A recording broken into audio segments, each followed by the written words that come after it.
Comienza la actividad escolar y con ello lo bueno y lo malo también de esta época del año. El bullying, por ejemplo, es uno de los fenómenos negativos de la modernidad que va en aumento y la agresión de los estudiantes por parte de sus pares, bueno, no debe ser considerada como bromas de niños o simples adolescentes. En fin, son temas importantes a enfrentar ahora que se inicia el año escolar y es por eso que nos acompaña acá el psicólogo de la Universidad Mayor, Claudio Bosa, a quien le agradecemos para conversar estas temáticas, ya que empiezan las clases. ¿Cómo está? Hola, bien. A ver, se habla del bullying, fue un tema recurrente el año pasado y muchos de estos alumnos, muchos de estos niños, lo más probable es que no vean con los mismos ojos el ingreso a clase, ¿o no? Claro, podría ser que una medida importante a tomar si es que el bullying fue excesivo pueda ser proteger a las víctimas habiéndolas cambiado de colegio. Pero también tendríamos que preguntarnos en qué medida la cultura escolar está favoreciendo el aprendizaje de manejar la propia agresión y de reparar relaciones cuando las relaciones se dañan. Creo que eso es algo que cada cultura escolar debiera aprender y también de ver cómo está enseñando eso a los alumnos. Muchas veces lo que se hace cuando unas relaciones se dañan es no hablar de los temas, hacer como que nada ha pasado o pensar simplemente que eso es un distanciamiento definitivo, que no se puede hacer nada a partir de ello. Ahora, dentro de esta cultura escolar también juegan un rol los padres, en el sentido que, por ejemplo, si un niño fue víctima de bullying, lo cambiaron de colegio, pero ese miedo, ese temor continúa al ingresar a un nuevo establecimiento y ahí los papás deben tener un poco ojo respecto a ciertas actitudes, ¿o no? Sí, a mí me ha tocado trabajar con familias y con niños que han sufrido bullying y por supuesto temen de que al volver a clase esto pudiera repetirse. En el fondo ahí la significación que le está dando la familia es que este es un problema individual del niño y no tanto que es un problema de convivencia escolar del colegio en el que había estado antes. Un colegio con una buena convivencia escolar, con un equipo que activamente está por parte de los directivos buscando gestionar la convivencia escolar y no dejándola al azar, va a mejorar la calidad de vida de sus alumnos al interior del establecimiento. No debiera haber bullying, lo que debiera haber es conflicto. El conflicto es parte de las relaciones humanas, pero no debiera pasar que eso lleve a anular al otro. Y eso es parte del proyecto educativo, o sea, es algo que si se visibiliza lo suficiente, no tendríamos por qué tener niños víctimas de bullying. Ahora, un padre cuando evalúa un colegio, ¿qué patrones debiesen ser importantes, por ejemplo, para evaluar al momento de calificar si es que hay un buen o un mal ambiente escolar? A ver, un patrón importante es el clima escolar. En el fondo es el clima emocional, ¿ya? Es el clima también que se da por el significado que se le dan a las relaciones humanas al interior de la escuela. Hay climas escolares que son muy verticales y punitivos, que los conflictos se solucionan con algo que es muy común en Chile, que es aplicando una ley, poniendo una ley y creyendo que la ley solo con enunciarla va a solucionar un problema.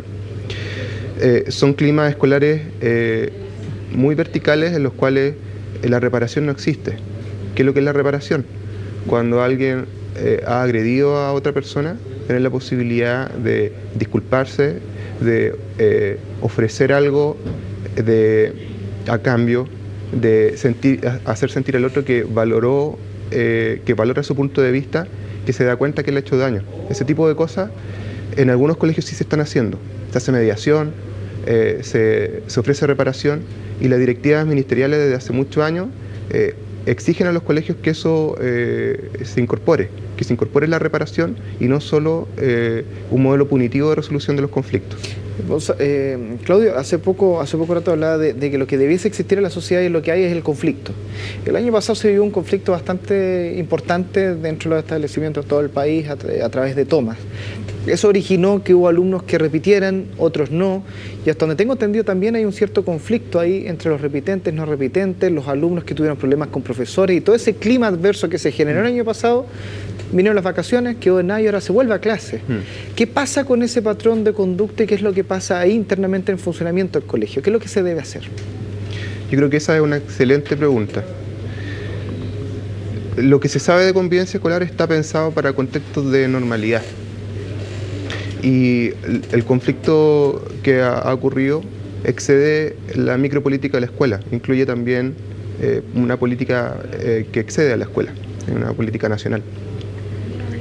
Entonces, lo que se va a poner a prueba es la capacidad de aprendizaje de parte de las organizaciones de escuela de hacerse cargo de los conflictos. El error que yo veo que se está cometiendo en muchos establecimientos educacionales que han estado en tomas por largo tiempo, en el cual las relaciones han quedado muy dañadas, es no hablar del tema. Eso es un error. ¿Por qué es un error? Porque haciendo como que nada ha pasado, no se soluciona el conflicto.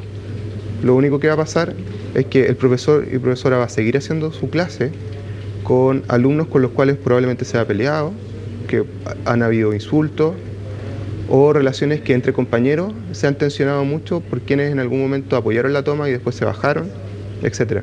Entonces, lo peor que podría hacerse es no hablar del conflicto. A nivel también de clima laboral, de las relaciones entre colegas, profesores, también ellos participan de un contrato laboral, una fuente de trabajo que ellos han querido cuidar y que eso los pone en una posición distinta frente a los alumnos al momento de expresar su preferencia política. O sea, esto para ir finalizando quiere decir que entonces los colegios debiese haber alguna dinámica al momento de ingresar a clases como para tratar de zanjar ciertas temáticas que quedaron pendientes del año pasado. Sí, o sea, debieran partir diciendo esto es algo novedoso para la escuela, no tenemos una respuesta única, y acá tenemos que aprender todo de cómo solucionarlo. Y preguntarnos qué está simbolizando para nosotros el conflicto. Cuando hacemos esa pregunta hay gente que el conflicto lo simboliza como una tormenta, o sea, como algo que alguna vez estuvo y después va a pasar, pero que deja una huella importante. Otros lo van a considerar como un punto final. La verdad es que cuando uno empieza a explorar, y es algo que yo he hecho yendo a colegio, uno empieza a ver que hay simbolismo asociado a cómo se vivió este conflicto, y que son metáforas potentes que también indican un camino de resolución del conflicto para adelante. Muchas gracias, Claudio, por haber estado junto a nosotros. Bueno, ahí parte del análisis de lo que se puede hacer antes de ingresar a clase, algunos datos que queríamos compartir con ustedes. Vamos a una pausa y ya regresamos con más noticias.